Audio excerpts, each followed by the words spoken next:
श्री शिवाय नमस्तुभ्यम।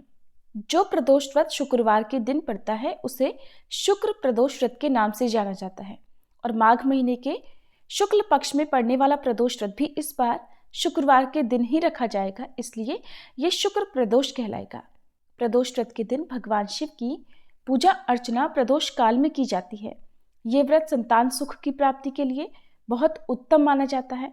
इसके साथ ही शुक्र प्रदोष व्रत रखने से भक्तों के घर में धन सुख समृद्धि में भी वृद्धि होती है। ऐसे में आइए जानते हैं माघ महीने के शुक्ल पक्ष के प्रदोष व्रत की तिथि और इस दिन रहने वाले शुभ मुहूर्त यानी प्रदोष काल के समय के बारे में। कौन कौन से शुभ और अशुभ संयोग भी इस दिन बन रहे हैं ये भी आप जानेंगे।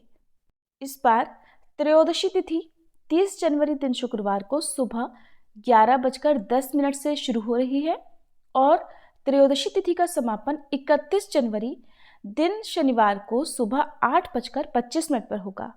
क्योंकि प्रदोष काल का समय केवल 30 जनवरी दिन शुक्रवार को ही प्राप्त होगा और त्रयोदशी तिथि इस दिन पूरा दिन रहेगी, इसलिए इस बार का प्रदोष व्रत 30 जनवरी दिन शुक्रवार को ही रहेगा। शनिवार के दिन प्रदोष व्रत नहीं होगा। 30 जनवरी शुक्रवार को ब्रह्म मुहूर्त सुबह 5:35 से 6:23 तक रहेगा। सूर्योदय होगा सुबह 7:11 पर। सूर्यास्त का समय रहेगा शाम 6:08 पर।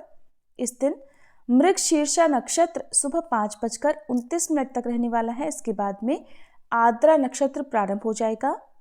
राहु काल सुबह 10:30 से दोपहर 12 बजे तक रहेगा। प्रातःकाल पूजा मुहूर्त सुबह 5:51 से 7:10 तक रहेगा। भले ही त्रयोदशी तिथि देर से प्रारंभ हो रही है, लेकिन फिर भी सुबह की पूजा आपको शुभ मुहूर्त में कर लेनी चाहिए। और इस दिन शिववास कैलाश पर सुबह 11:09 तक ही रहेगा।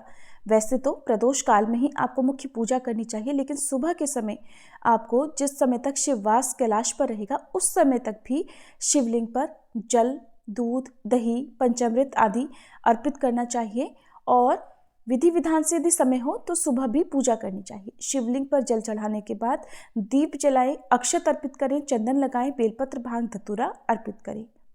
इस दिन प्रदोष काल का समय शाम 5:23 से 6:53 तक रहेगा। तो शाम की मुख्य पूजा आपको इसी शुभ मुहूर्त में करनी है और इसके बाद आप व्रत खोल सकते हैं।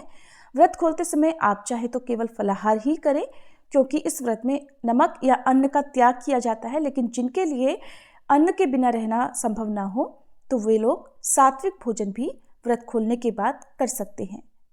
आज के दिन सच्चे मन से महामृत्युंजय मंत्र का जाप करने से भगवान की कृपा से स्वस्थ और निरोगी जीवन की प्राप्ति होती है। शिव गायत्री मंत्र ओम तत्पुरुषाय विद्महे महादेवाय धीमहि तन्नो रुद्रः प्रचोदयात्, इस मंत्र का जाप शिवलिंग पर जल अर्पित करते समय या पूजा करते समय करना चाहिए।